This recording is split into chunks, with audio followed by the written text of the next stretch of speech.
Okay, you stayed with us, a little bit of advertisement, but now we have the one and only Wizard of Moz with us today. Tonight depends on where you are now. Okay, hi Rand, we're on air. So, how are you doing? Okay, Rand, it's officially, we know you're publishing a book, and it's not an e-book, and it's a real book from a paper, and you're doing it not as a self-publisher. I'm pretty sure you're big enough to do it as a self-publisher, but you're doing it as with a real big publisher in New York. Congratulations. Any comments on it? Thank you. Yeah, I'm excited about it. I think, I hope that this book is something that a lot of people can get value from, because it's something we have learned a lot over the years building Moz. We've made a lot of mistakes. We have, I think, a ton to share, and I think we're one of the few companies that is willing to be very, very transparent about things that have gone right, things that have gone wrong.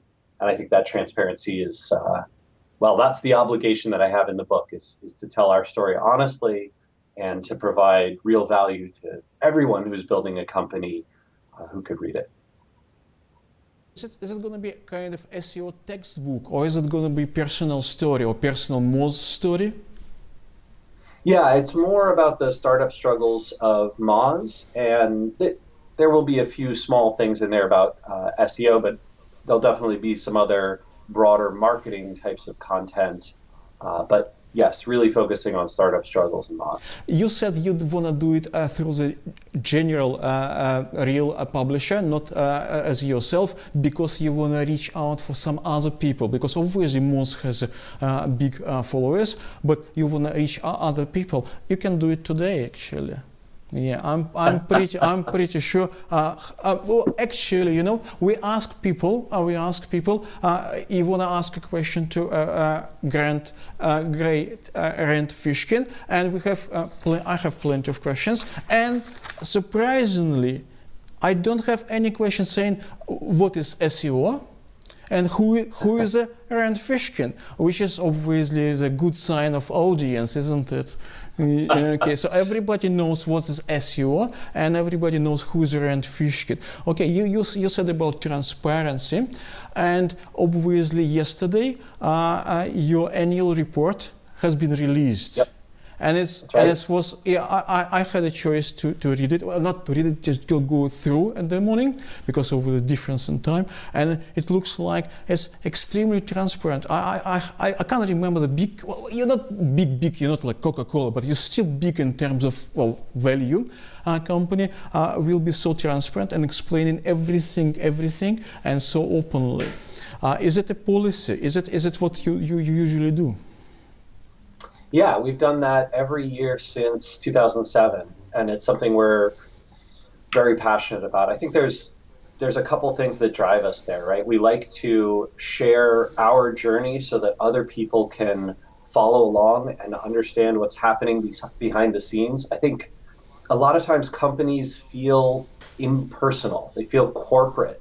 You can't build a real connection with that. But I think with what Sarah and myself and Adam and Glenn and all these people who work at Moz are trying to do is to say, hey, come inside, take a look at what Moz really is, at the people behind the scenes, at the numbers behind the scenes, at how things are going. And I actually I think the most important time to be transparent is when things aren't going well. I think it's really easy to say, oh, we're very transparent because things are going amazingly well. I think it's much harder, but much more important to say, you know what? 2014, for example, was not a great year for us. We only grew about 5%. We really struggled with product.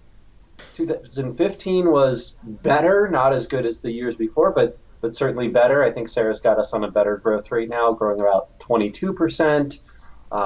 And we like to share even the ugly underbelly, because I think that's where the real value comes from. Yeah, okay. I have numbers here, just here. So revenue up 21.6%, up to a staggering $37.9 million, and visits up to 16.7%, almost 17%, up to astonishing 16 million visitors. And we're not talking about Amazon or Google. They have trillions and zillions. We're talking about, well, niche blog. Are we talking about niche blog? Yeah, that's astonishing figure. How did you manage? Well, it's funny. I think I think we could have and should have done better. It's But exactly because I saw your tweet, and tweet says, well, wasn't a great year. That's astonishing. You have profit 22% up, visitor 18% up, and many things. I said, not a great year. That's ridiculous. Well, so but go back in time a few years from 2007 to 2013. We grew 100% year over year. From very low base. If I have one visitor and next year I have 3 visitors, 300. Yeah. You make a good point. That is solid math right there. Look, I think that we had a target of growing 25% or more. We had a target of growing traffic 20%. So we didn't quite meet our own expectations. And actually, the frustrating part about that is Q1, Q2, Q3 of last year, we were on target to hit those, and then we just had a really rough Q4. And I think that that was tough, and that was mostly because of primarily self-inflicted mistakes. I don't know how detailed Sarah wants to get into it, but one of the big things that we did wrong was we changed the navigation across the site. And it actually hurt our traffic, hurt our SEO traffic. It hurt some of our internal and direct referrals, and it hurt our signups. And so, that's one of those things. A company like Moz makes a mistake with navigation. It doesn't work well. Folks can't figure it out, and that hurts us across the board. So pay attention to your user experience. Do as much testing as you can. I can't urge you to do that enough because it bit us hard. Okay. I think was a Q4 when you release most content, was it? Yeah, that's right. Right at the end. I mean, in late November, early December. So now you have several tools. Now one of them is content marketing. Most content is what you use. Not yet. No, I'm still actually. I think Moz content is great on the audit side. But I don't have a whole lot of sites whose content I'm auditing. I do a lot of content discovery. And for content discovery, I think Moz content is still catching up to what BuzzSumo does. And so I'm actually BuzzSumo. Yeah. Everybody uses BuzzSumo. We've done our unscientific research, asking different people what tools they use. BuzzSumo was everywhere. Your Open Site Explorer was quite about as interesting niche. But okay, it's not about me. It's about you. I'm asking a question, you're answering. It's not about what my research was. Okay, so most content is not there yet, is it? No, I think on the audit side, it does a great job. I think it's one of the best in the field, and there's not a whole lot of content auditing and inventory tools out there. On the content discovery and showing you the content that is performing best in a niche, it doesn't have quite the coverage that BuzzSumo does. But BuzzSumo's been around a lot longer, right? So they've had a lot more time to build up their index. I think Moz content will definitely get there. And I think we'll do some UI and UX tweaks and add some features. And I hope in 6 months I'm able to say, I used to love BuzzSumo, but now I think Moz content is it. But for right now, BuzzSumo. Okay, great. In 6 months' time, we'll have it again, and I'll write it down. Okay. By the way, about your book, you're publishing it with Penguin. Is it? Yeah, Penguin Random House. Penguin. Anybody in the SEO world? Penguin. They say, is there any funny coincidence, isn't it? I didn't even realize when I was talking to the publisher, which the publisher imprint is called Portfolio. I didn't actually realize that they were part of Penguin Random House. at the time. So no connection, not an intentional one. No, okay. So no, I'll go penguin. Nothing to do with your book. Okay, I have plenty of questions from audience and different people around the world. So I have to go through it. Otherwise, they should just shoot me. Okay. Yeah, you don't want to get shot. Okay, link building. Yeah, we all know you don't have to be a Wizard of Moz to understand 3 years ago is one thing, today is different. So the question is this year, 2016, what will work in link building, what won't? What's your opinion? Well, let's see. So I have actually I've seen a lot of techniques continue to work in link building from the last few years. I think that the challenge is that there's almost more subtlety in the link analysis that Google is doing, at least as we've been observing. And I think my personal theory is that part of that has to do with the traffic that flows through links. I know that sounds a little odd, but one of the things that we've seen that's peculiar as compared to years past is, let's say 5 years ago, you built a bunch of links from small websites. They sent almost no traffic, no visits to your site or to anyone else because they just weren't very visited. They're not bad links. They weren't paid. They're not, poor quality. They're good links. They're editorial in nature. Those links would help you rank tremendously well, right? A whole set of links from a set of diverse sites, even from small sites, they would help you rank pretty darn well. This year and part of last year, we've been observing that it seems like some of those are not moving the needle the way they used to. And my personal theory, which I can't prove yet, but I think we'll have some correlation data, and we have bought some clickstream data, so we're actually able to look at this now. I think that Google is using some elements of user and usage data to say, hey, no one actually clicks this link, no one visits these smaller sites, maybe they don't matter as much. Almost like there's a traffic-related PageRank type of algorithm going on these days. That's not to say that I think in smaller niches, in less competitive spaces, we've still seen it where those smaller sites can move the needle by getting links from them. But with bigger sites, more competitive stuff, it seems like a bunch of small sites linking to you is not as powerful as some of the big folks doing that. One other thing I think is really interesting, we've seen a small but noticeable decline in the power of anchor text. And that is something that we did not observe. We did an experiment around this in 2014, and it looks like in 2015, in 2014, it looked like anchor text was just as powerful as ever. 2015, end of the year, and I think this year in 2016, I think anchor text, exact match anchor text might not be as powerful as it's been in years past. And it does look like to us that Google is doing a little bit more with topics and concepts. So basically saying, hey, is this page about the thing that it's linking to? Even if the anchor text doesn't match, that may give you some benefit.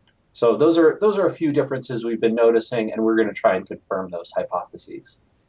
Okay, but is it because Google getting smarter? I think Google never stops getting smarter, right? There are some of the world's best paid software engineers working incredibly hard in Mountain View. At Google, it's considered just an insane honor to be able to work on the search quality, relevancy, web spam teams. That's kind of, that is one of the highest echelons that you can achieve inside of Google.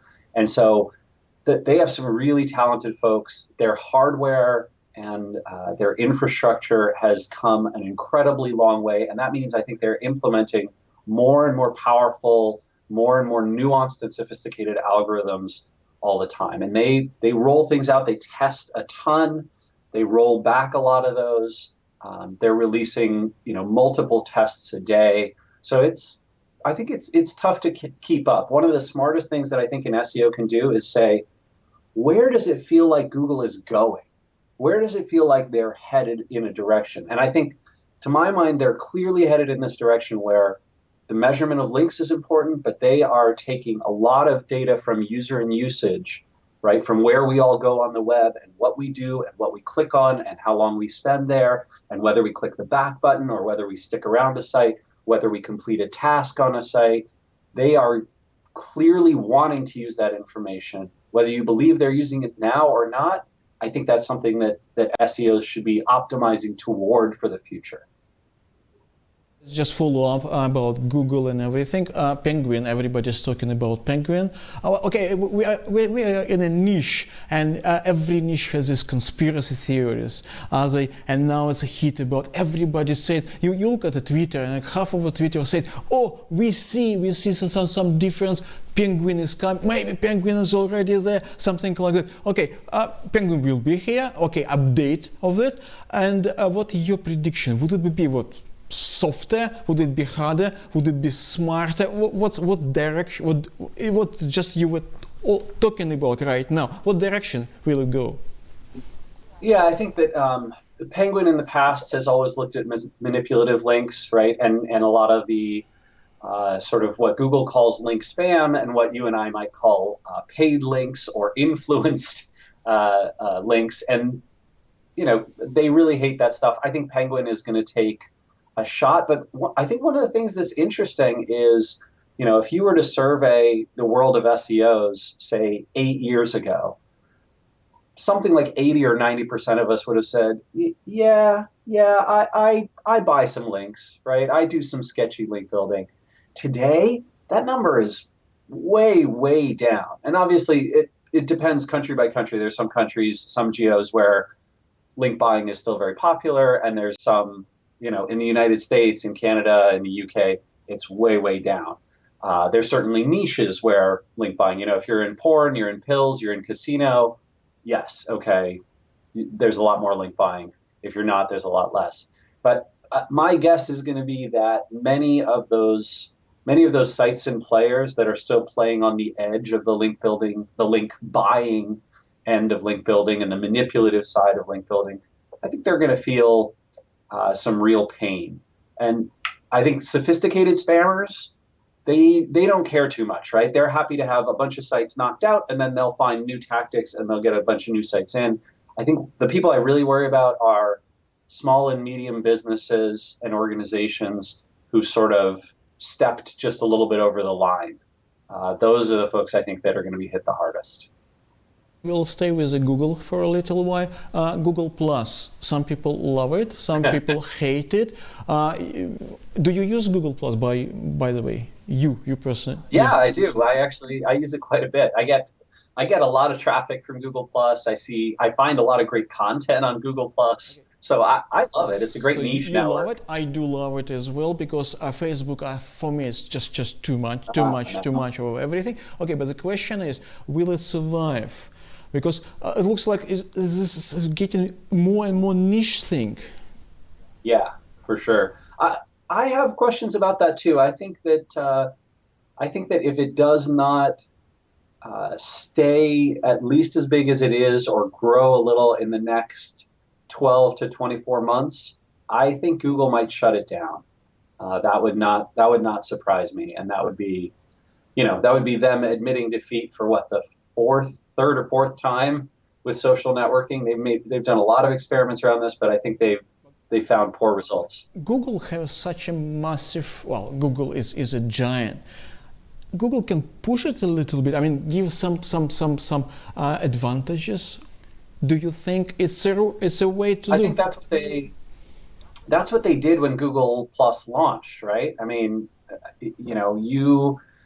when you used Google Plus for authorship, when Google Plus was influencing personalized results so much more than it is today, when Google Plus was basically how every local business needed to, register and have their account, when Google Plus was how you had to do YouTube, that was Google, really forcing it on internet users, saying we're going to use our power across all these properties to make Google Plus popular.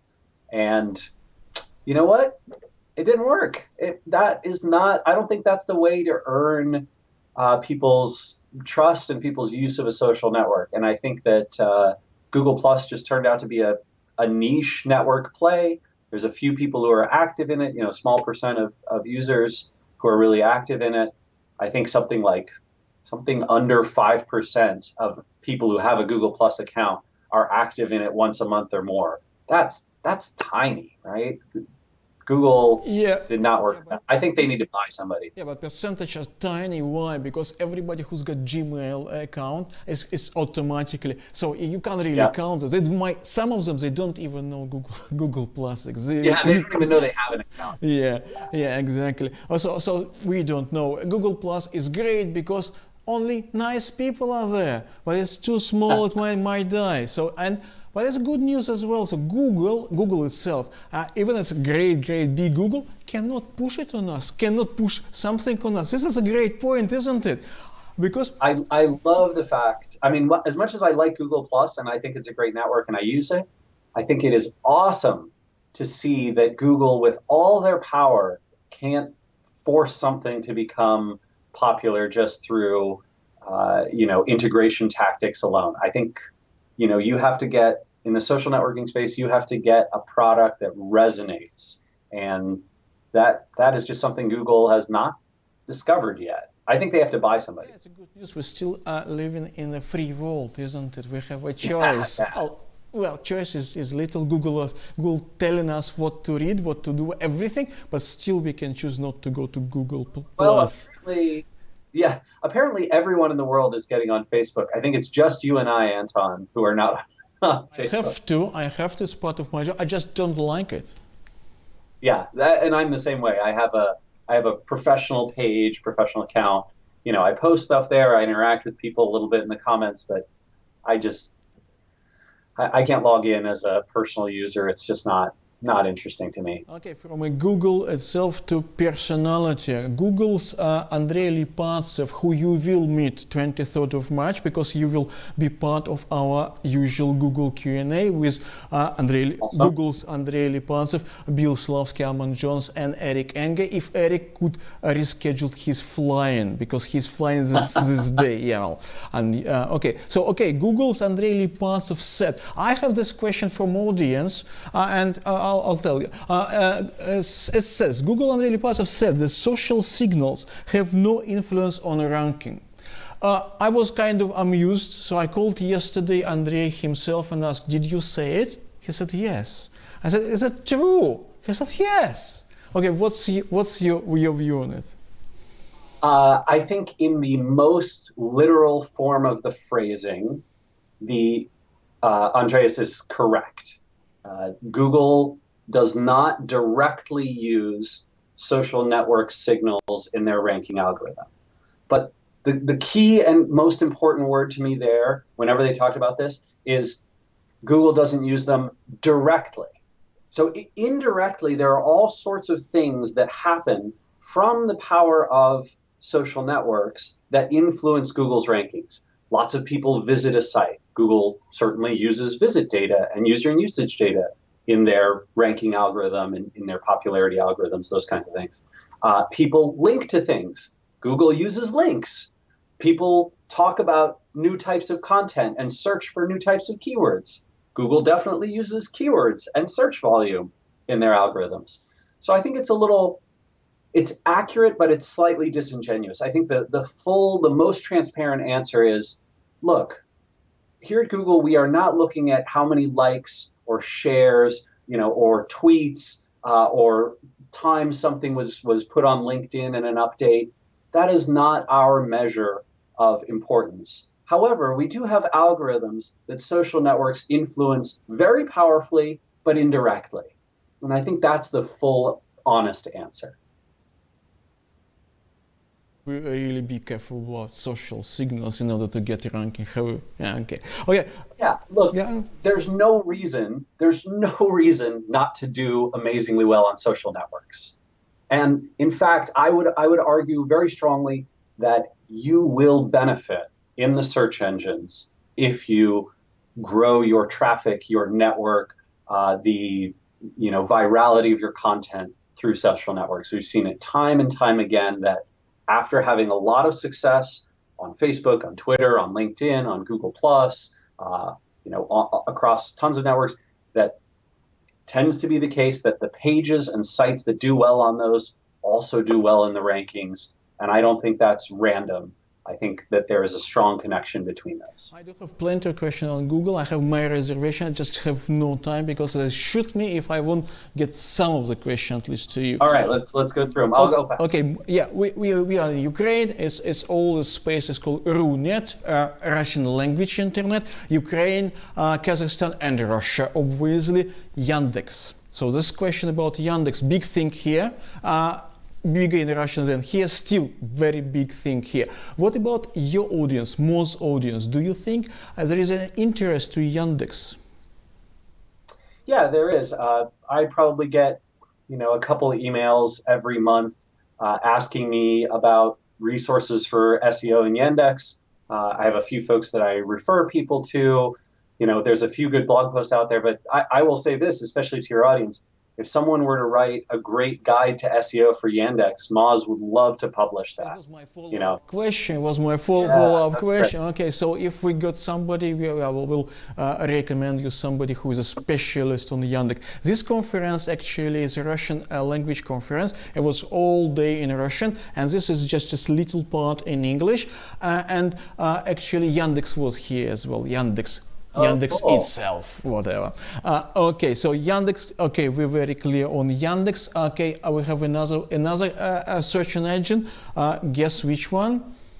You predict? Baidu? No, you predicted. What's your prediction was? Which DuckDuckGo. Yes, you predicted this small search engine will do this year better in terms of growth and from the low base, obviously, better than anyone else. And you mentioned that if you would not have to investigate all the things with Google, because obviously it's all about Google, if you probably would think about to switching to DuckDuckGo. What's so good about it?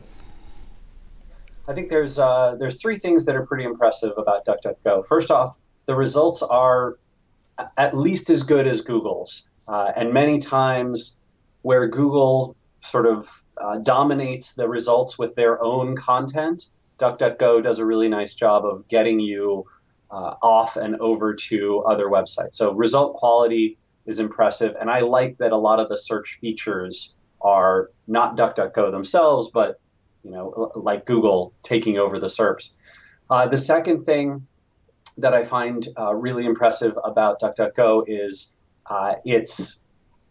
the privacy is incredible. They don't keep track of searches. They don't store search history. They don't tie it to your IP address and to unique identifiers about your machine.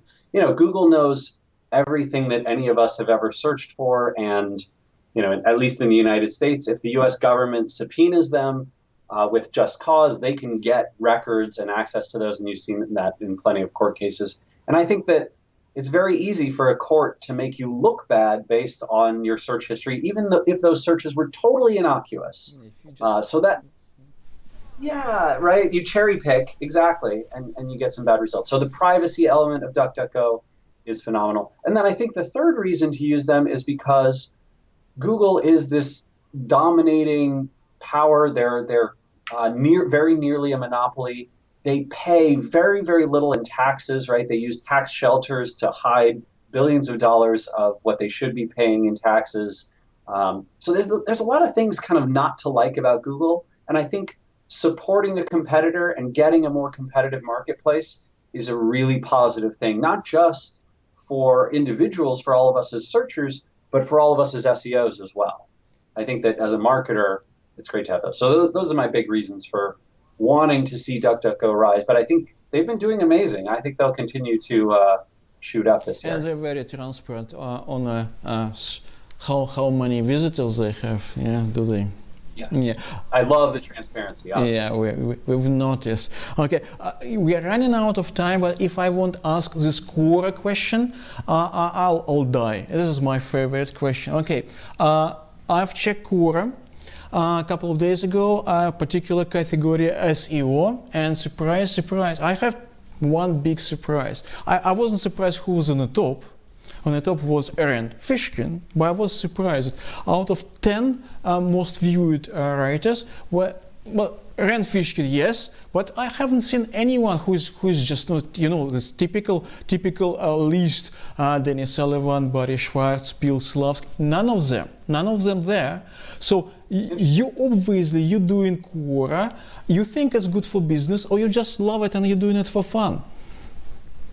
A little more of the second one. I do think Quora can be really good for business. In fact, I use Quora a lot for Whiteboard Friday. When I have I'm trying to come up with a topic, I'll go to Quora, I'll look at some of the SEO questions. Sometimes I'll answer some of them. I've been pretty irresponsible, haven't done that in a few months.